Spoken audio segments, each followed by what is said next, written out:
This is good news, right? Almost half of this year's top performing Steam games have come from AA or indie studios. You know, this is kind of how like you look when you wake up in the morning. You just have that stare where you're like, bro, where's my coffee? Where's my coffee, bro? And then at night, you look like that little purple dude because you're just like, me, all hopped up and stuff. I very rarely see you like this during your manic days sometimes. Yeah, it's like you have that, oh, God, dude, everything's great, man. All right, cool. I got candy and I got coffee. Here, let's go.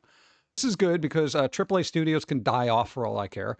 Because they've just been having these gigantic bloated budgets and they churn out garbage 90% of the time.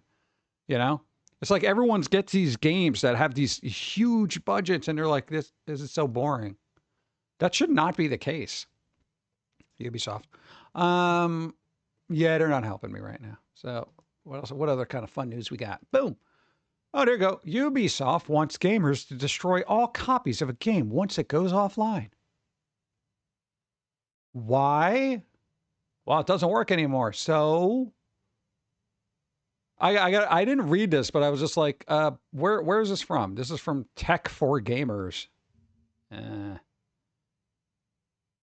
Ubisoft wants a blah, blah, blah, game once it goes offline.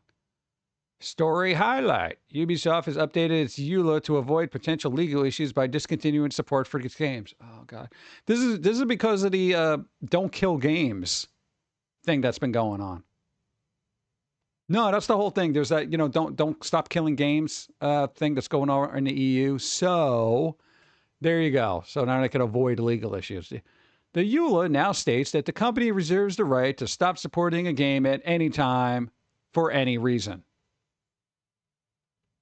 I guess I'm not buying a Ubisoft game. This has attracted considerable criticism from fans, which further fuels the growing dislike for Ubisoft. Growing? Isn't this just base dislike? Like this is the starting point. Now it just gets worse.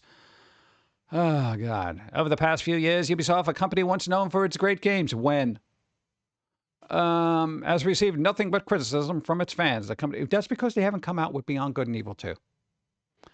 But the thing is, there is no rock bottom, and it continues to fall deep into the abyss until it becomes bankrupt. The company's value over the past 5 years has decreased significantly, prompting it to either enter a deal with Tencent. Oh, God.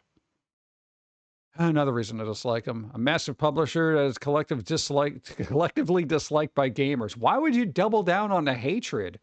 Couldn't you sign up with Sony, Nintendo? You already got a relationship with Nintendo.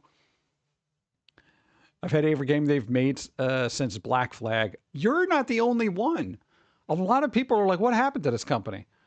All right, the Mario Rabbids games were kind of fun, but I blame Nintendo for that.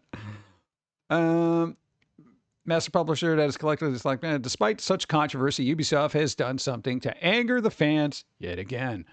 The company has updated its EULA, which now states that those who own the product must destroy all copies of it at all costs. Good luck. Nobody reads that, and I don't have any of your games to even destroy. I'll destroy them before you stop supporting them. That's how much I hate your games. Why it matters. The company has fallen so low that it wants to avoid any legal consequences by terminating users' access to products, which it aims to do sooner for many legacy titles. Oh, God. Do I even want to click on this article? All right, let's find out. I'm not destroying nothing. What is with all these companies wanting to destroy their quote-unquote art?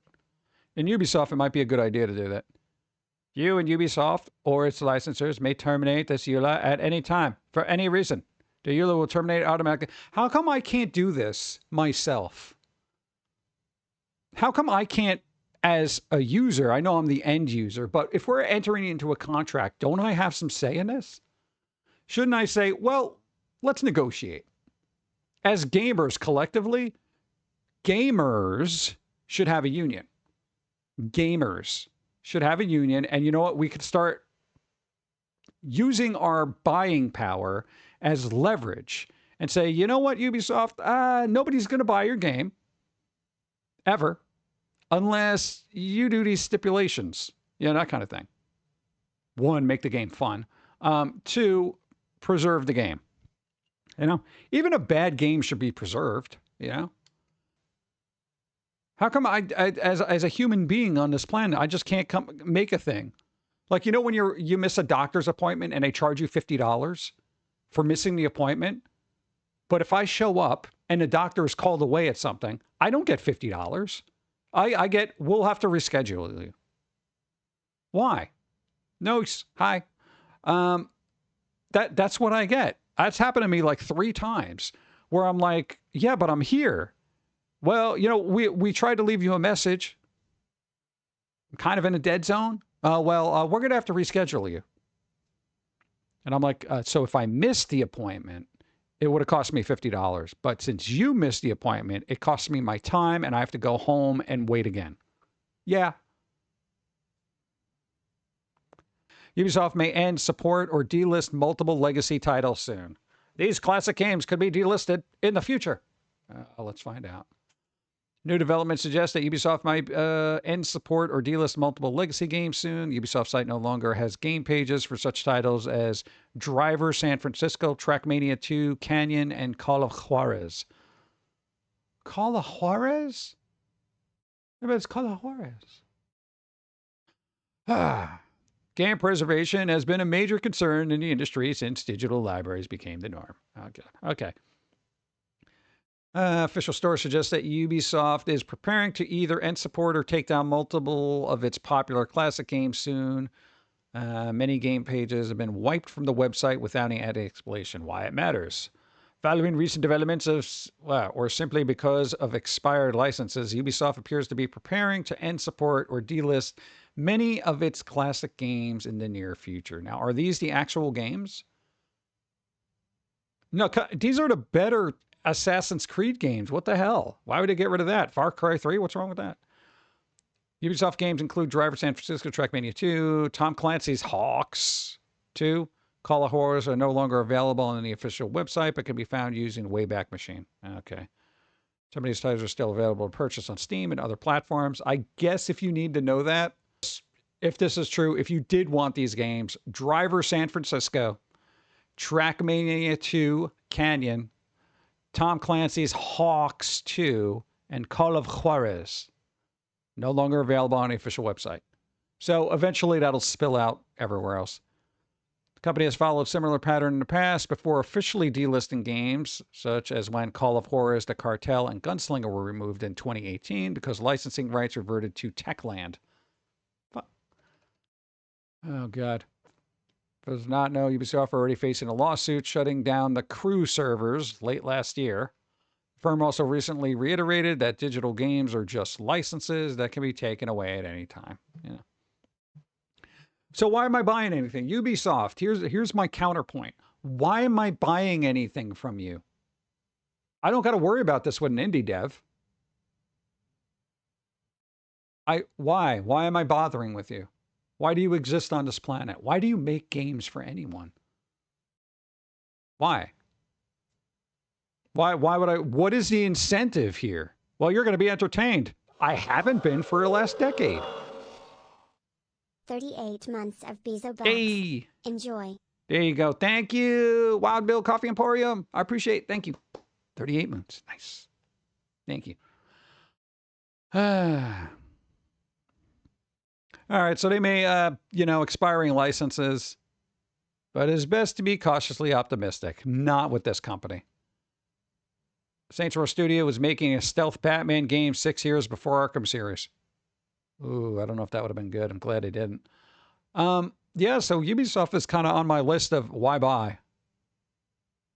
Like, I mean, again, their games, I don't know how everybody else feels about them, but Dawn plays the Assassin's Creed games when they come out and they're cheap, but she really hasn't been enjoying them. They seem more like work. Tom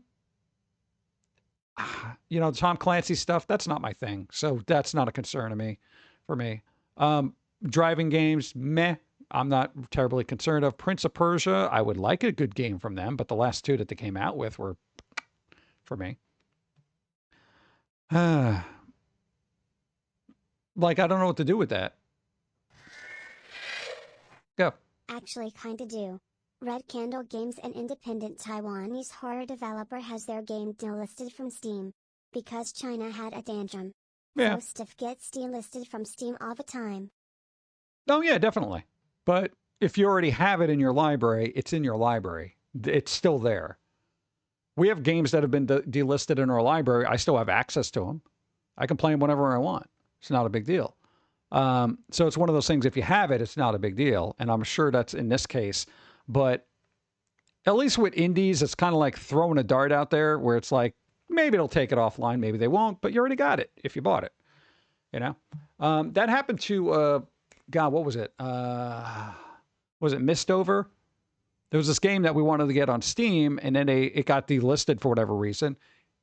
It's still available on a physical copy that you have to get for the PS4 or Switch from like Taiwan or something, or Korea. I forget which one. And it's like, all right, that's kind of, but this is why physical is important, because at least if you still have the disc, it goes right in there. So, I don't know, Ubisoft, you're not bringing anything to the table here. You're basically just making me angry with every breath you take. Bankruptcy.